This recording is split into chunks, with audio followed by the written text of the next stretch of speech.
Hello and welcome. हमने पिछले video में बात किया था कि भाई हमारे पास multi container Docker orchestration tools में दो टूल्स है, Docker compose and Docker stack. आपको थोड़ा आइडिया तो आ चुका है, पर यहाँ पे एक इंटरेस्टिंग बात है कि ये दोनों यानी डोकर कंपोज और डोकर स्टैक दोनों एक ही फाइल का यूज करते हैं और उस फाइल का नाम है docker-compose.yaml।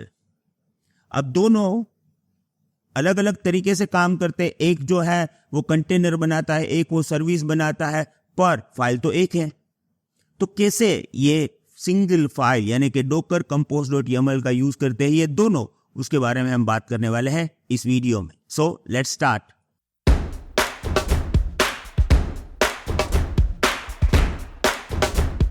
टॉपिक देख लो भाई, docker-compose.yaml file for docker compose and docker stack, क्योंकि ये दोनों एक ही फाइल का यूज करते हैं।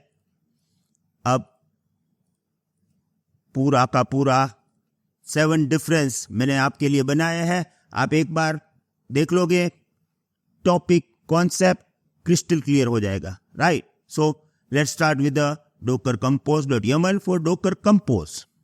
Deployment scope single node. भाई डोकर कंपोज जो है ना वो कंटेनर बना सकता है जो एक ही डोकर होस्ट में चलता है, तो ये सिंगल नोड एनवायरनमेंट में चलेगा। यहाँ पे डोकर कंपोज जो है वो सर्विस बनाएगा जो मल्टी नोड यानी स्वयं क्लस्टर एनवायरनमेंट में यूज होगा। यानी कि आपके पास मल्टीपल वर्कर नोड्स है, आपको सर्विस बनानी है और आप चाहते हो कि ये जो रेप्लिका है वो मल्टीपल वर्कर नोड्स में रहेगा कि जिससे एक वर्कर नोड डाउन हो जाए तो आपको कोई प्रॉब्लम ना हो, तो वहां पे सर्विस बनानी पड़ेगी और आपको यूज करना पड़ेगा डोकर स्टैक। अब ये जो है ना ये बहुत काम का है। डोकर कंपोज फाइल जो होता है ना, राइट, docker-compose.yaml फाइल, उसके अंदर एक डेप्लॉय सेक्शन करके होता है। ओके, इसके बारे में मैं आगे बताऊंगा। डोकर कंपोज फाइल के अंदर जो डेप्लॉय सेक्शन होता है ना, वहां पे आप डिफाइन कर सकते हो कि मेरी सर्विसेज की रेप्लिका क्या होगी, उसके लिए जो रिजर्वेशन देना है वो सब आप डिफाइन कर सकते हो। जब आप docker-compose.yaml फाइल को डोकर कंपोज के साथ यूज करोगे ना, तो ये डेप्लॉय सेक्शन कंप्लीटली इग्नोर हो जाएगा, क्योंकि रेप्लिका किसकी होती है? सर्विसेज की। अब ये docker-compose.yaml फाइल जो है वो कैपेबल ही नहीं है कि वो सर्विस बना सके। अब सर्विस बनेगा नहीं तो रेप्लिका नहीं बनेगा।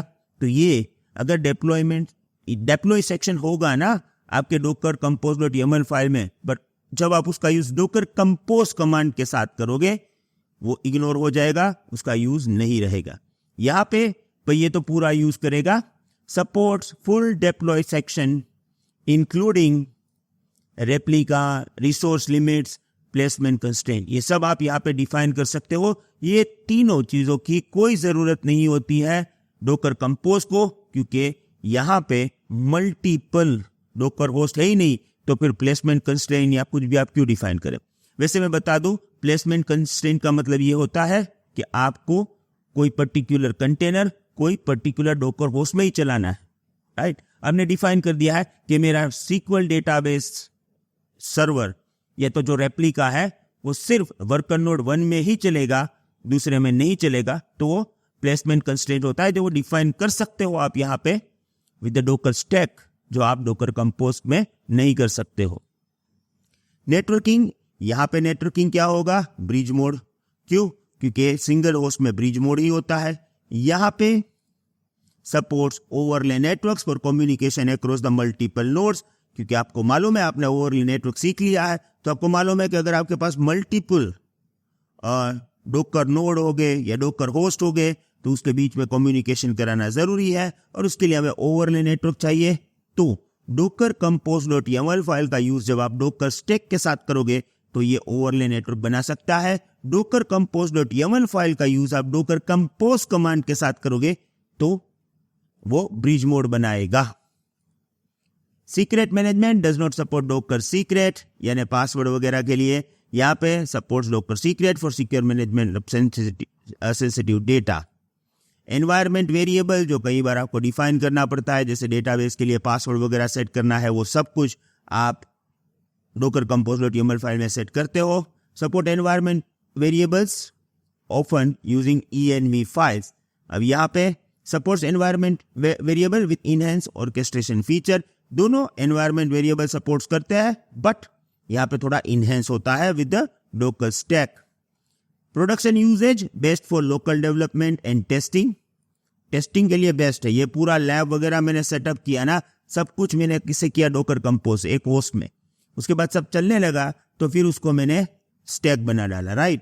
तो टेस्टिंग के लिए बेस्ट है ये। Design for production and distributed deployment, यानी कि अगर आपको पूरी एप्लीकेशन प्रोडक्शन में चलानी है तो फिर आप सर्विस ही बनाओगे भाई, राइट। और सर्विस बनाओगे तो फिर डेप्लॉयमेंट किससे होगा, डोकर स्टैक से।